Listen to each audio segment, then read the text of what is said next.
baca lagi dan ya ampun nih. Padahal handphonenya mati.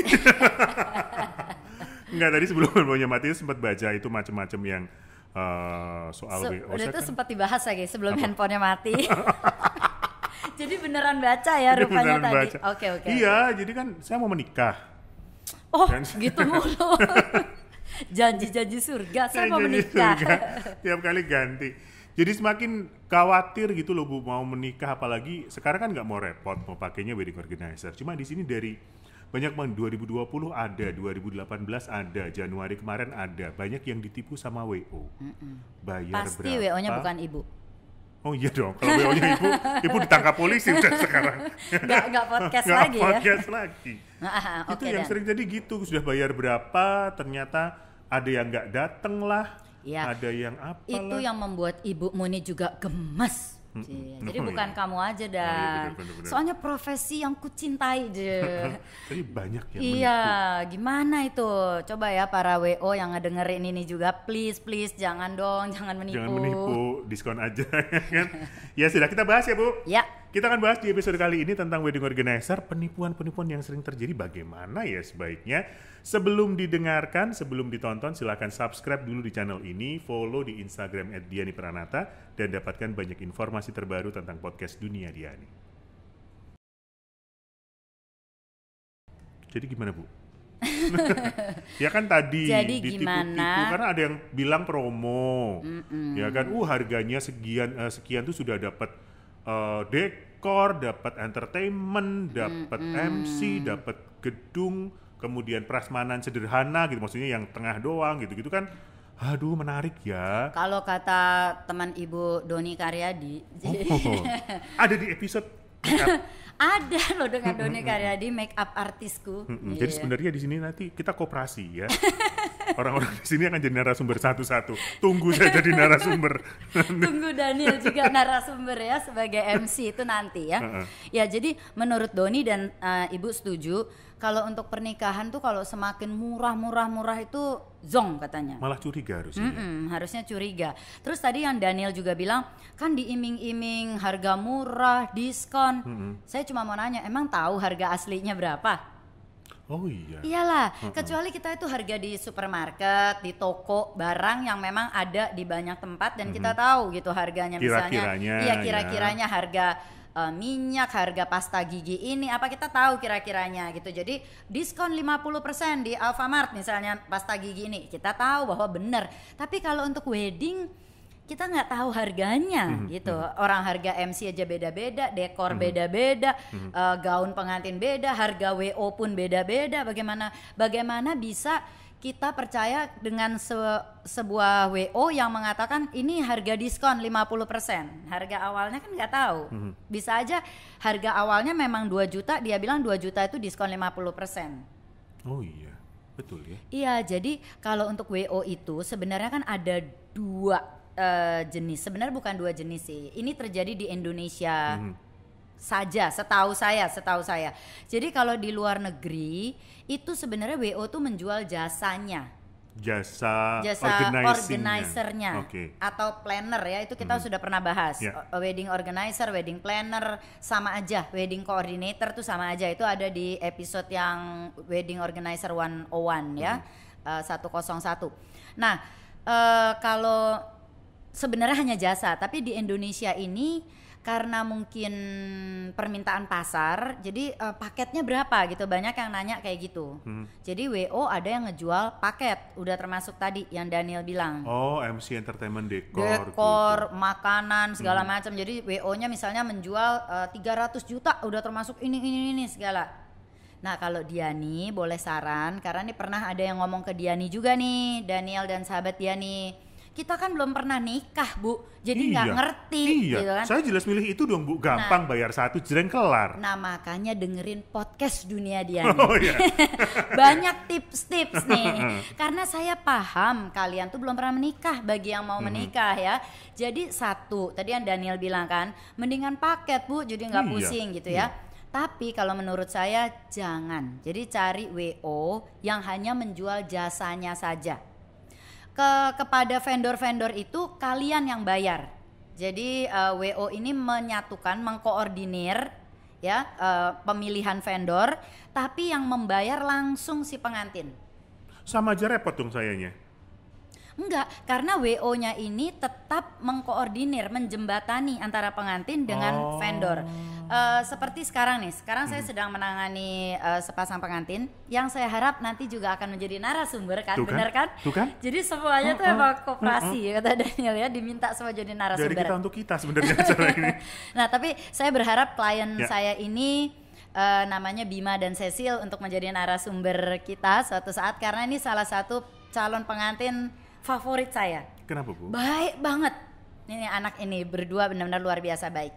Nah, cara kerja kami ya adalah kami mempertemukan mereka dengan para vendor. Oh. Jadi tugas wedding organizer itu mempertemukan, salah satunya mempertemukan dengan vendor yang milih tetap pengantin. Jadi pilihan vendornya banyak gitu.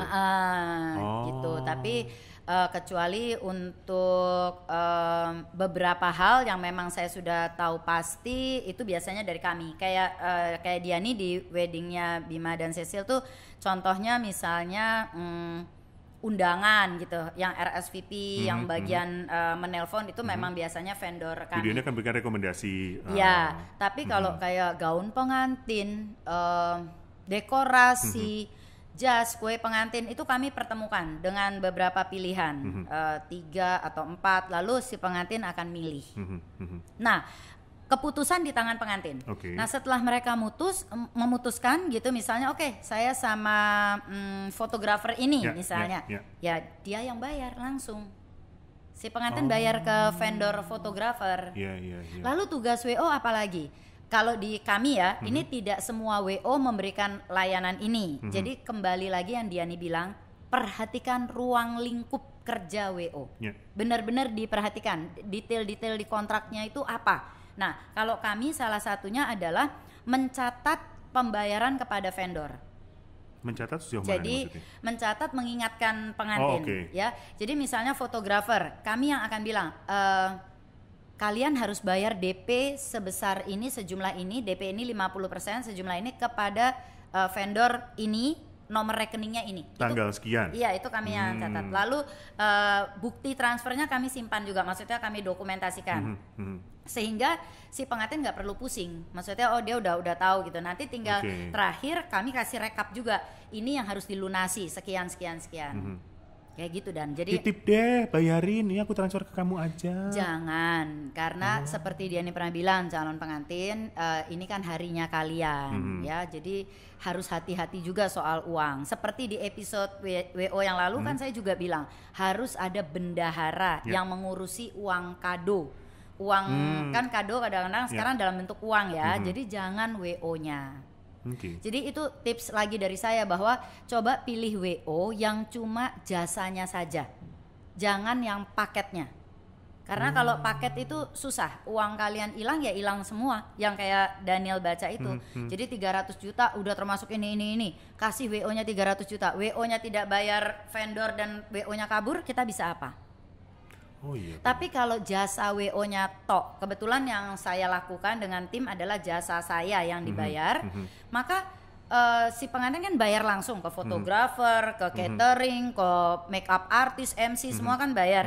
Jadi kan setidaknya pada hari H, kalau WO-nya mau nakal ya WO-nya yang nggak hadir kan, tapi kan vendor ada semua, ada bukti transfernya kok. Oh, I see. Apalagi kemarin selama pandemi 2 tahun kan ada pindah tanggal, cancel ini, cancel itu ya, gitu. Jadi kemarin ini juga ada kejadian yang Diani cukup sedih. Maka sekali lagi nih, kalau yang nonton podcast Diani kebetulan para WO atau wedding planner, please deh, jangan menciderai profesi yang sangat saya cintai. Terus terang, saya Diani menjadi WO itu kan dari tahun 2000 sampai sekarang. Iya, 22 tahun.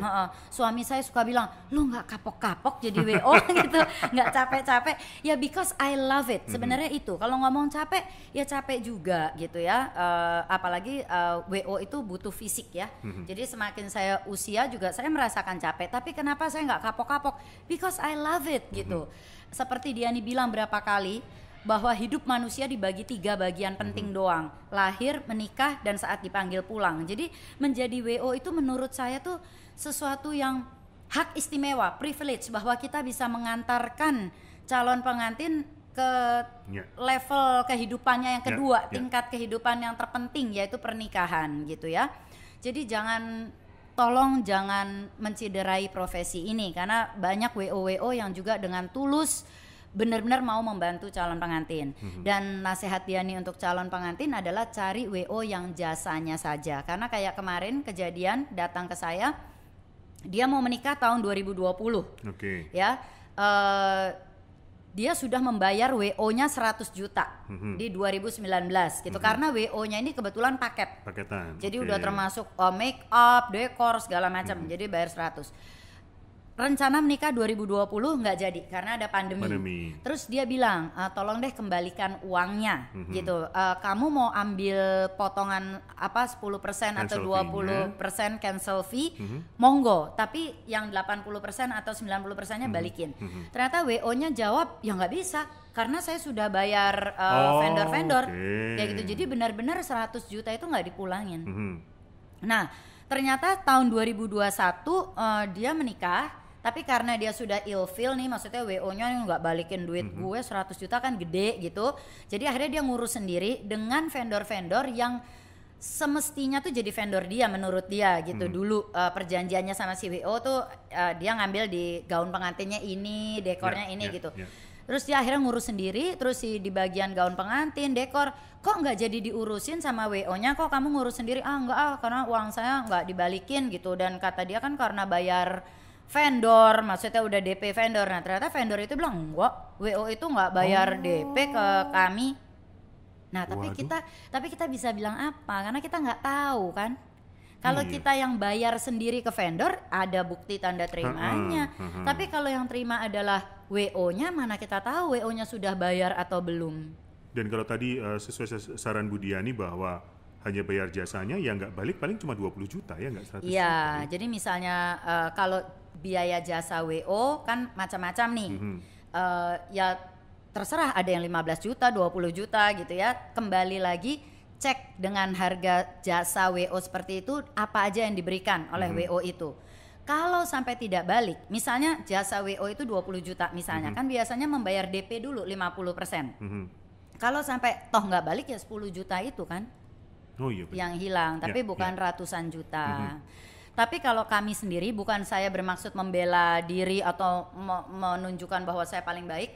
Kebetulan kalau saya kemarin karena pandemi juga saya mengalami, jadi ada klien yang sudah bayar saya di tahun 2019 untuk 2020. Kalau saya memang balikin sih semua uangnya. Iya, kalau saya sekali lagi bukan saya sok baik. Ini policy tiap WO beda-beda. Cuma kalau saya emang saya kembalikan. Kecuali masih bisa ditunda.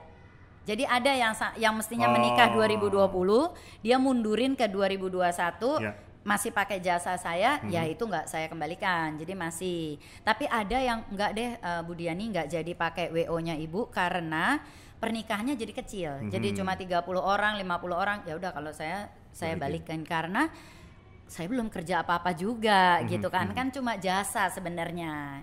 Kalau ditundanya 10 tahun masih boleh nggak Bu? Enggak. Sudah inflasi berapa persen itu ya, kalau misalnya harga WO misalnya sekarang 20 juta, 10 tahun lagi masih dibayar 20 juta. Nangis. Ngomong-ngomong soal biaya, kapan sih si harga WO tertentu itu pas dengan budget pernikahannya? Nah itu nanti episode setelah ini. Jadi ini bersambung nih ceritanya. Nanti kita akan bahas budget pernikahan. Tapi yang pasti kita akan ulang sedikit tips mencari WO ya. Yes, tadi yang pertama. Yang pertama tuh sebenarnya berbadan hukum. Oh itu dulu. Ya, ini saya sudah pernah bahas juga, tapi ini saya refresh kembali supaya tidak terjadi penipuan WO. Tadi kan Daniel awalnya membahas ini kan dalam kasus penipuan WO ya. Jadi cari satu yang berbadan hukum, PT atau CV. Setidak-tidaknya lebih aman. Karena bisnis WO saya tahu memang kebanyakan bisnis rumahan. Betul. Nah kalau rumahan lari yang nggak ketahuan gitu ya. Nah jadi cari yang berbadan hukum. Yang kedua adalah cocok-cocokan. Ya jadi interview WO-nya, chemistry-nya dapat nggak sih gitu. Kayaknya enggak nih. Even Diani loh ya, Diani juga belum tentu cocok dengan Diani orang. Karena saya itu termasuk WO yang bawel dan. Saya tuh bawel banget. Jadi misalnya kayak ada pengantin saya gini ya. Tema pestanya English Garden. Tapi souvenirnya sumpit. Nah, kalau saya nggak bisa. Kalau saya tuh akan kayaknya nggak cocok loh kalau sumpit itu gitu ya. Tapi ada WO yang oke-oke aja, maksudnya pestanya kamu, ya monggo aja temanya English Garden, mau souvenirnya sumpit, bajunya congsam ya oke gitu ya. Nah dia nih nggak bisa, tapi ada pengantin yang nggak suka. Ibu dia nih terlalu kepo ini, saya maunya begitu. Nah jadi kembali lagi cocok-cocokan tuh very important. Chemistry-nya ada nggak? Saya termasuk WO yang bawel, tapi ada pengantin yang nggak suka dibawelin. Tapi ada pengantin yang, iya bu, bu, makin bawel aja bu supaya saya tahu gitu ya. Ya monggo berarti bisa dengan saya, karena kalau dia nih berprinsip saya dibayar untuk my knowledge and my experience, pengalaman saya. Jadi kalau gue cuma oke, silakan. Ya buat saya kurang ini, saya kayaknya kurang nendang gitu ya kalau saya. Nah jadi kembali yang kedua cocok-cocokan, yang ketiga adalah lihat ruang lingkupnya. Oh tadi ruang lingkup kerjanya mana dia akan apa membantu, saja ya. Kalau makanya di kontrak kerjanya tuh lihat kontrak kerja tuh kapan bu dibacanya, pada saat awal, pada saat ketemu dengan calon pengantin. Jadi belum tanda tangan nih, jadi kasih aja kontrak kerja yang masih berupa bukan, itu real kontrak kerja tapi tidak di dalam kop surat ya. Jadi masih kayak kertas HVS biasa, tapi tolong dibaca. Jadi waktu pertama kali ketemu tuh saya megang, dia juga megang, kita baca sama-sama. Menerima atau enggak gitu persyaratan dari saya. Kalau enggak ya udah enggak usah. Kayak contohnya nih misalnya kayak dia nih ya. Ada salah satu syarat yang saya tulis, tapi ini terus terang sebelum kejadian pandemi. Kalau setelah pandemi memang belum pernah terjadi. Tapi zaman dulu saya tuh ada gini, menyediakan 1 day use room untuk WO-nya. Karena kami kerja dari pagi jam 4 sampai malam nih. Nah biasanya WO saya kalau nggak ada day use room yang bisa untuk mandi, ganti baju, touch up make up-nya mereka kan jadi kayaknya kucai-kucai gitu. Jadi saya ke calon pengantin tuh bilang sediakan day use, jadi bukan kamar hotel ya, hanya untuk hari pemakaian setengah hari gitu, bukan untuk nginep gitu ya. Nah itu ada di kontrak saya gitu, makanya harus dilihat kecil-kecil kontraknya. Terus kalau misalnya pengantin saya menikah di luar kota, saya juga tulis tidak, biaya jasa saya itu tidak termasuk biaya transport, akomodasi untuk keluar kotanya bersama krunya saya gitu. Jadi sekali lagi baca ruang lingkupnya. Lalu saya juga menulis, karena ini pernah kejadian, ada klien yang datang ke saya bilang, Bu, ini undangan akan keluar dari percetakan hari ini. Jadi nanti dikirimnya ke kantor ibu ya. Kenapa undangan dikirim ke kantor saya? Kan ibu yang ngetikin, ngirim undangan. Nah jadi di kontrak saya tuh saya tulis, no, pengiriman undangan, ngetikin undangan, label undangan itu bukan tugasnya WO. Tapi mungkin ada WO yang ada begitu. Maka dilihat ruang lingkup kerjanya. Lalu yang keempat apalagi, dan tadi satu berbadan hukum, chemistry, cocok-cocokan. 3 ruang lingkup kerjanya apa saja dilihat sedetailnya. Oh lupa, di ruang lingkup juga diperhatikan force major, karena pandemi ini termasuk force major. Jadi apakah kalau force major itu uang yang sudah dibayarkan kembali atau tidak, uang yang sudah dibayarkan hangus sama sekali gitu ya. Jadi kembali lagi kejadian yang tadi saya kasih contoh, di masa pandemi dia minta kembali sama WO-nya nggak kasih dikembalikan, mungkin aja di kontraknya emang tulisannya begitu loh. Gitu. Kalau force major hilang, tetap hilang gitu. Nah ya jadi dibaca kontraknya tuh benar-benar. Lalu yang keempat pengalaman. Ya pengalaman penting sih sahabat Diani ya, biar gimana jam terbang mempengaruhi juga. Dan yang kelima adalah yaitu tadi, sebisa mungkin pilih WO yang jasanya saja, jangan paket. Kalau tadi Daniel bilang kan jadi repot kalau nggak paket, enggak. Sebenarnya tugas WO yang mempertemukan kalian dengan para vendor, jadi nggak repot. Tinggal transfernya aja tetap di mempelai. Transfernya di mempelai. Oke, kalau mau lebih lanjut tentang WO ini sekali lagi silakan saksikan di episode WO 101 ya, ada di channel Diani Pranata, dan nanti episode selanjutnya kita akan bahas tentang budget tadi yang katanya semahal apa sih harusnya WO gitu ya Bu ya. Apakah WO saya kemahalan atau kemurahan? Nah, itu ada di budget pernikahan yang akan kita bahas selanjutnya. Baiklah kalau begitu sahabat di sini ya, semoga berguna untuk semuanya. Jangan lupa untuk subscribe di channel Diani Pranata, kemudian like, nyalakan loncengnya, dan tentu saja silakan follow Instagram @dianipranata. Siapa tahu ya program giveaway-nya juga akan ada lagi, ikuti di situ. Terima kasih untuk yang sudah mendengarkan podcast saya, podcast kami, dan terima kasih kepada sponsor kami, studiodreamers.id berkolaborasi dengan Hub Life.